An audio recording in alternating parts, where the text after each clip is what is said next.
శ్రీమాత్రే నమః. అందరికీ నమస్కారమండి. సింహరాశి జాతకులకు ఒక అద్భుతమైన, అత్యంత శక్తివంతమైన కాలాన్ని తీసుకురాబోతున్న ఈ సందేశాన్ని వినడానికి సిద్ధంగా ఉండండి.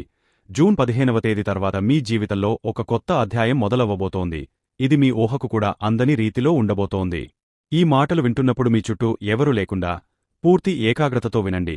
ఎందుకంటే ఇది కేవలం జ్యోతిష్య ఫలాలు చెప్పడం కాదు, మీ అంతరాత్మతో, మీ విధిరాతతో మిమ్మల్ని అనుసంధానం చేసే ఒక దివ్యమైన ప్రక్రియ ఇది. రాబోయే రోజుల్లో మీరు అందుకోబోయే 3 మహాశుభవార్తలకు మిమ్మల్ని మానసికంగా సిద్ధం చేస్తుంది. గత కొంతకాలంగా మీరు పడుతున్న శ్రమ, అనుభవిస్తున్న వేదన, ఎదుర్కొంటున్న అవమానాలు, ఆర్థిక ఇబ్బందులు అన్నీ కూడా ఒక ముగింపునకు రాబోతున్నాయి. జూన్ 15 తర్వాత మీరు మీ ఆత్మీయులకు, బంధుమిత్రులకు స్వీట్లు పంచిపెట్టేంతటి గొప్ప వార్తలను వినబోతున్నారు. ఆ క్షణం కోసం మీ హృదయం ఆనందంతో ఉప్పొంగిపోతుంది. సింహరాశివారికి పట్టిందల్లా బంగారం కాబోతోంది అన్నమాట అక్షర సత్యం కాబోతోంది. మీ ఇంట్లో ధనవర్షం కురవబోతోంది.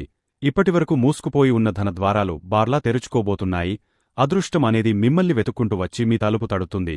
మీరు ఊహించని ఉన్నత శిఖరాలను అధిరోహిస్తారు. సమాజంలో మీకు కీర్తి ప్రతిష్టలు పెరుగుతాయి. మీ మాటకి విలువ పెరుగుతుంది.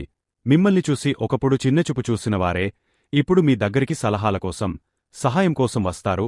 ఇది మీ ఆత్మగౌరవాన్ని రెట్టింపు చేస్తుంది. మీ ఆత్మవిశ్వాసాన్ని ఆకాశమంత ఎత్తుకు తీసుకువెళ్తుంది. అసలు జూన్ 15 తర్వాత మీ జీవితంలోకి రాబోతున్న ఆ 3 అతిపెద్ద శుభవార్తలు ఏంటి? వాటితో పాటు మీరు ఏ చిన్న పరిహారాలు పాటిస్తే ఈ శుభ ఫలితాలు రెట్టింపు అవుతాయి?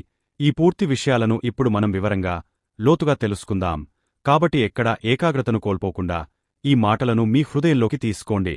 అలాగే ఈ విశ్వానికి, ఆ భగవంతునికి కృతజ్ఞతగా మీలో ఒక సానుకూల శక్తి ప్రవహించడానికి మనస్ఫూర్తిగా జై శ్రీరామ్ అని కామెంట్ చేయండి. ఆ రాముని ఆశీస్సులు మీకు ఎల్లప్పుడూ అండగా ఉంటాయి. మీ ప్రతి అడుగులోనూ ఆయన మీకు మార్గాన్ని చూపిస్తాడు, మిమ్మల్ని నడిపిస్తాడు. ఇక వివరాల్లోకి వెళితే, జ్యోతిష్య శాస్త్రంలో రాశిచక్రాన్ని 12 భాగాలుగా విభజించారు. అందులో 5వ రాశి అయిన సింహరాశి ఎంతో ప్రత్యేకమైనది. మఖ నక్షత్రంలోని 4 పాదాలు, పుబ్బ నక్షత్రంలోని 4 పాదాలు మరియు ఉత్తర నక్షత్రంలోని మొదటి పాదంలో జన్మించినవారు సింహరాశి కిందకి వస్తారు. ఈ రాశికి అధిపతి గ్రహాలకే రాజు అయిన సూర్య భగవానుడు. సూర్యుడు ఎలాగైతే తన తేజస్సుతో, వెలుగుతో ఈ సమస్త లోకాన్ని ప్రకాశవంతం చేస్తాడో, అలాగే సింహరాశివారు కూడా తమ వ్యక్తిత్వంతో, నాయకత్వ లక్షణాలతో తాము ఉన్నచోట ఒక ప్రత్యేకమైన గుర్తింపును తెచ్చుకుంటారు. సింహం ఎలాగైతే అడవికి రాజుగా ఉంటుందో, అలాగే మీరు కూడా మీ జీవితంలో, మీ కుటుంబంలో, మీరు పనిచేసే చోట ఒక రాజులా బ్రతకడానికి ఇష్టపడతారు. ఇతరుల కింద పనిచేయడం కంటే 10 మందికి నాయకత్వం వహించడానికే మీరు ఎక్కువ ఆసక్తిని చూపిస్తారు. ఈ లక్షణం మీకు పుట్టుకతోనే వస్తుంది. మీలో రాజసం ఉట్టిపడుతుంది. మీ నడకలో, మీ మాటలో ఒక రకమైన దర్పం, ఆత్మవిశ్వాసం కనిపిస్తాయి.